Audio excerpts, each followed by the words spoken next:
북한과 미국이 전쟁을 벌인다면 북한이 얼마나 버틸 수 있을지에 대한 분석. 북한과 미국 간의 전쟁 시나리오는 다양한 변수와 복잡한 요인들에 의해 결정되며 이를 간단히 예측하기는 어렵습니다. 그러나 군사력, 경제력, 전략적 환경, 외부 지원, 국제 여론 등 여러 가지 요소를 종합적으로 고려하면 어느 정도 시나리오를 예상할 수 있습니다. 북한이 미국과 전면전을 벌일 경우 얼마나 버틸 수 있을지를 더 구체적으로 풀어보겠습니다. 1. 군사력 비교. 미국의 군사력. 미국은 전 세계에서 가장 강력한 군사력을 보유한 국가입니다. 미국의 군사적 강점은 최신 기술을 기반으로 한 무기체계, 방대한 군사자원, 뛰어난 정보 수집 능력, 그리고 전 세계에 걸친 동맹국의 지원 등으로 요약됩니다. 미국은 항공모함, 스텔스 전투기, 미사일 방어 시스템 등 정교한 무기체계를 운용하고 있으며 군사작전에서 공중 우위를 확보하는 능력이 매우 뛰어납니다. 또한 미국의 군사적 강점은 사이버전 역량에서도 드러나며 이는 적의 군사통신망과 방어체계를 무력화하는 데 중요한 역할을 합니다. 북한의 군사력. 북한은 상당한 규모의 군사력을 보유하고 있지만 대부분의 무기체계가 노후화되어 있으며 현대화가 부족한 상황입니다. 그러나 북한은 대량 살상 무기 WMD와 같은 비대칭 전력을 활용할 수 있는 잠재력이 큽니다. 특히 핵무기와 화학무기를 보유하고 있으며 이를 활용하여 전쟁 초기에 큰 피해를 입힐 가능성이 있습니다. 북한의 탄도미사일 기술도 발전하여 주변국뿐만 아니라 미국 본토를 위협할 수 있는 수준에 도달한 것으로 평가됩니다. 게다가 북한은 게릴라전, 비정규전과 같은 비대칭 전력을 적극적으로 사용할 가능성이 높습니다. 전쟁 지속 기간에 영향을 미치는 요소. 북한의 전략. 북한은 초기 전투에서 전력을 집중적으로 사용하여 최대한의 피해를 입히려 할 것입니다. 전쟁 초기에는 대규모 화력을 통해 남한과 주한미군 기지에 타격을 가하려고 할 가능성이 큽니다. 특히 북한은 대량 살상 무기와 탄도미사일을 통해 미국과 동맹국의 심리적, 물리적 압박을 가할 수 있습니다. 그러나 북한의 경제적, 군사적 자원이 제한적이기 때문에 장기전을 수행하기에는 어려움이 따를 것입니다. 미국의 전략. 미국은 공중 우위와 정밀 타격 능력을 활용하여 북한의 주요 군사시설과 지휘, 통신 체계를 초기에 무력화하려 할 것입니다. 미국의 전략은 최대한 빠르게 북한의 군사적 반격 능력을 억제하고 대량 살상 무기의 확산을 방지하는 데 중점을 둘 가능성이 높습니다. 또한 미국은 한국, 일본 등 동맹국과 협력하여 북한의 군사적 움직임을 차단하고 동시에 국제사회의 지지를 통해 북한을 외교적으로 고립시키려 할 것입니다. 남한 및 동맹국의 역할. 전쟁이 한반도에서 발생할 경우 남한은 전쟁의 중심지이자 주요 타격 대상이 될 가능성이 큽니다. 한국군은 지리적, 전략적 이점을 활용하여 북한의 초기 공격을 방어하고 반격 작전을 수행하는 데 중요한 역할을 할 것입니다.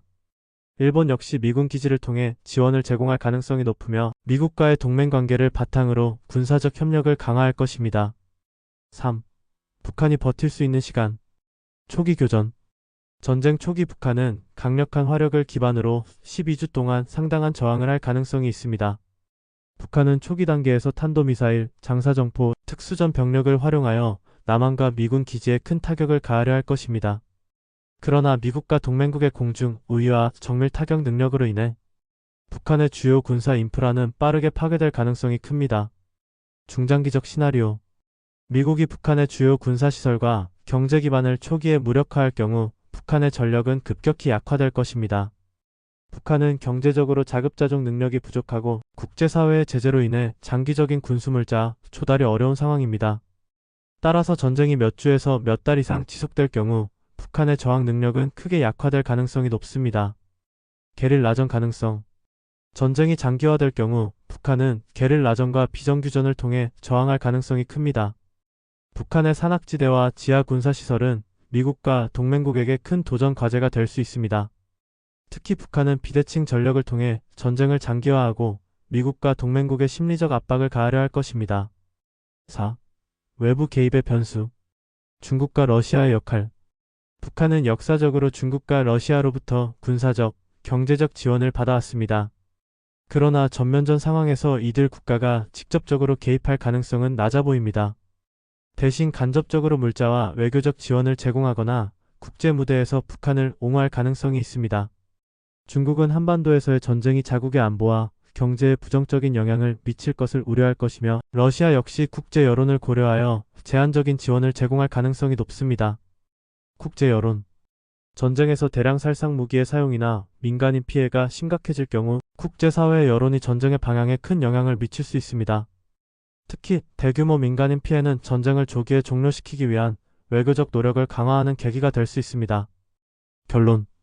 북한이 미국과 전면전을 벌인다면 초기에는 강력한 저항을 할 수 있지만 경제적, 기술적, 군사적 열세로 인해 장기적인 전쟁 수행 능력은 매우 제한적일 것입니다. 초기 12주 동안은 강력한 화력을 사용하여 남한과 미군 기지 등에 큰 타격을 가할 가능성이 있지만 미국과 동맹국의 공중 우위와 정밀 타격으로 인해 북한의 군사적 저항은 빠르게 약화될 것입니다. 전쟁이 장기화될 경우 북한은 게릴라전과 같은 비정규전을 통해 저항하려 할 가능성이 크며 이는 미국과 동맹국에게 큰 도전 과제가 될 수 있습니다. 그러나 전쟁이 몇 달 이상 지속되기 어려운 북한의 경제적 현실을 감안하면 북한의 군사적 저항은 결국 한계를 맞을 가능성이 높습니다. 전쟁 결과는 외부 변수와 국제사회의 반응에 크게 좌우될 것이며 중국과 러시아의 역할, 국제 여론, 그리고 대량 살상 무기 사용 여부가 결정적인 요소로 작용할 수 있습니다.